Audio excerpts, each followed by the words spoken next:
morning students. Today in this class we are discussing about Bragg's equation in solid state.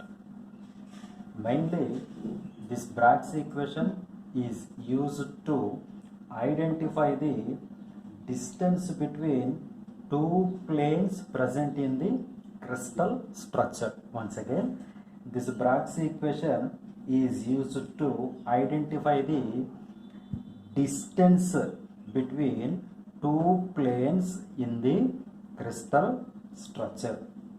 And second point, this Bragg's equation is also used to identify the angle of diffraction of X-ray.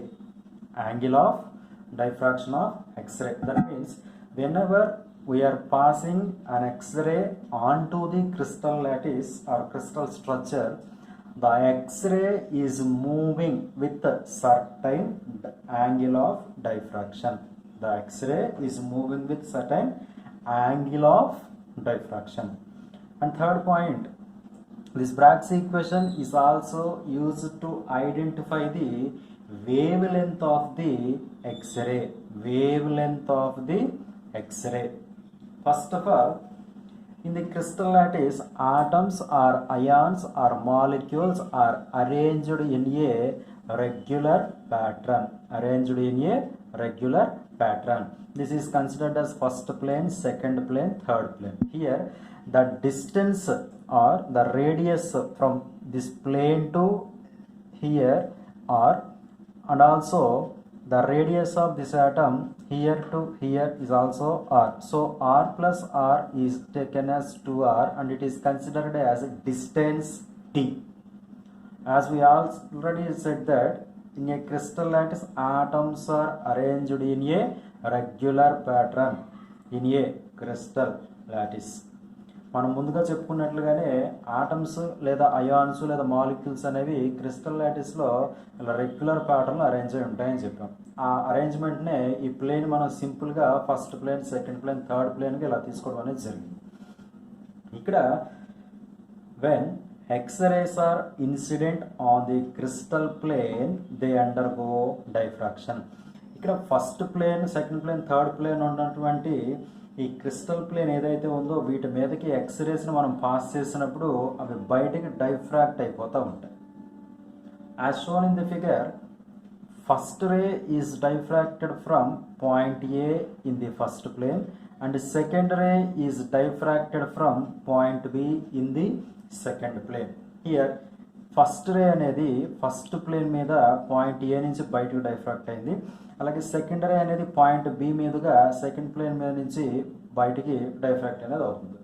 Here the second X-ray is travelled more distance than first ray. Second x ray అనేది first x ray కన్నా కొంత ఎక్కువ distance అనేది travel చేసిందని చెప్తున్నాడు. అది ఎలా identify చేయాలంటే జాగ్రత్తగా చూడండి. ఇక్కడ ఫస్ట్ ఎక్స్రే అనేది ఇక్కడ నుంచి ఇక్కడికి అబ్జర్వ్ చేయండి. అలాగే సెకండ్ ఎక్స్రే అనేది ఇక్కడ నుంచి ఇక్కడికి అబ్జర్వ్ చేసినట్లయితే ఇంతవరకు కూడా ఫస్ట్ రే, సెకండ్ రే అనేది ఈక్వల్. అలానే ఇటువైపు చూసినట్లయితే ఫస్ట్ రే అనేది ఇంతవరకు, సెకండ్ రే అనేది ఇంతవరకు ఈక్వల్గా ఉంది. అంటే ఫస్ట్ రే, సెకండ్ రే అనేది ఇంతవరకు ఈక్వల్గా ఉంది. కానీ సెకండ్ రే అనేది ఫస్ట్ రే కన్నా ఎంత డిస్టెన్స్ ఎక్కువ ట్రావెల్ చేసింది.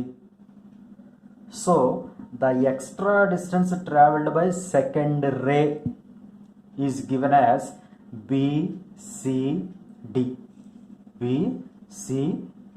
Therefore, BC plus BD. If the two waves are present in the same phase, అలా కాకుండా రెండు ప్లేన్స్ కూడా సేమ్ ఫేజ్లో కనుక ఉన్నట్లయితే then the path difference must be equal to wavelength lambda or n lambda. రెండు రేస్ కనుక సేమ్ ఫేజ్లో కనుక ఉన్నట్లయితే పాత్ డిఫరెన్స్ అనేది దేనికి ఈక్వల్ అవుతుంది? లాంబ్డా ఆర్ ఎన్ లాంబ్డాకి ఈక్వల్ అవుతుంది. సో ఇక్కడ మనం ఫస్ట్ చెప్పుకున్నట్టుగానే ఇక్కడ చూడండి, ఈ ఆటంలో ఇక్కడ నుంచి ఇక్కడికి ఉన్న రేడియస్ని ఆర్ అనుకున్నాం. అలాగే సెకండ్ ప్లేన్లో ఉన్న ఈ ఆటం యొక్క దీన్ని ఏమనుకున్నాం? రేడియస్ ఆర్ అనుకున్నాం. ఆర్ ప్లస్ ఆర్ ఏమనుకున్నాం? డిస్టెన్స్ డి అనుకున్నాం. సో ఇక్కడ ఫస్ట్ ప్లేను, సెకండ్ ప్లేన్. ఈ రెండు ప్లేన్ల మధ్య ఉన్న డిస్టెన్స్ ఏమవుతుంది ఇప్పుడు డి అవుతుంది. So AB is equal to distance d. therefore AB equal to D. Okay, and BC plus BD, AB equal to D, AB equal to D, and BC plus BD equal to n lambda, BC plus BD equal to n lambda. This is equation 1. This is equation 1. ఇక్కడ డయాగ్రామ్లో చూసినట్లయితే extra distance travelled by second రే అని మనం ఇక్కడ already చెప్పుకున్నాము. ఈ part మొత్తం కూడా second ray అనేది ఫస్ట్ రే కన్నా ఎక్కువ ట్రావెల్ చేసిందని చెప్పుకున్నాం. అదే పార్ట్ని ఇక్కడ లార్జ్గా చూపించాను చూడండి. ఇది మొత్తం కూడా extra distance travelled by second రే. ఇక్కడ చూసినట్లయితే మనకి ఇది రెండు ట్రయాంగిల్స్లా కనబడుతుంది. ట్రయాంగిల్ ఏబిసి అలాగే ట్రయాంగిల్ ఏబిడిలా కనబడుతుంది. So from triangle ABC, okay, sin theta equal to opposite side by hypotenuse side, sin theta equal to BC by AB, sin theta equal to BC by AB value దేనికి equal అని చెప్పుకున్నాం already, ఇక్కడ డీకి equal అని చెప్పుకున్నాం. So BC by d, therefore BC equal to d into sine theta, BC equal to d into sine theta. ఇది equation number 2. అలానే from triangle ABD, here also opposite side by hypotenuse side, sin theta equal to opposite side by hypotenuse side, sin theta equal to BD by AB. AB value దేనికి equal అనుకున్నాం, distance డీకి equal అనుకున్నాం. So sin theta equal to BD by D, therefore BD equal to D into sin theta. ఇది equation number 3. మనం ముందు పేజీలో చెప్పుకున్నట్టుగా from equation 1 ఏం రాసుకున్నాం, BC plus BD equal to n lambda. మనకి వెనకాల బీసీ వాల్యూ ఎంతకు వచ్చింది, ఈక్వల్ అయింది డి సైన్ టీటా ఈక్వల్ అయింది. అలాగే బీడీ వాల్యూ ఎంత ఈక్వల్ అయింది, డి సైన్ టీటాకి ఈక్వల్ అయింది. BC value d sine theta plus BD value కూడా d sine theta equal to n lambda. ఇక్కడ ప్లస్ ఉంది కాబట్టి d sine theta plus d sine theta ఎంత అవుతుంది, 2d sin theta, 2d sin theta equal to n lambda, or n lambda equal to 2d sin theta. ఇక్కడ where n equal to order of diffraction,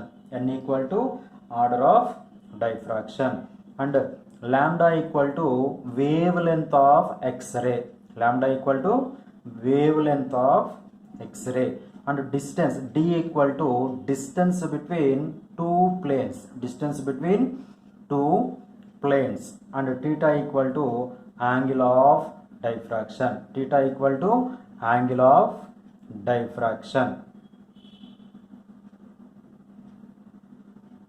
Thank you students.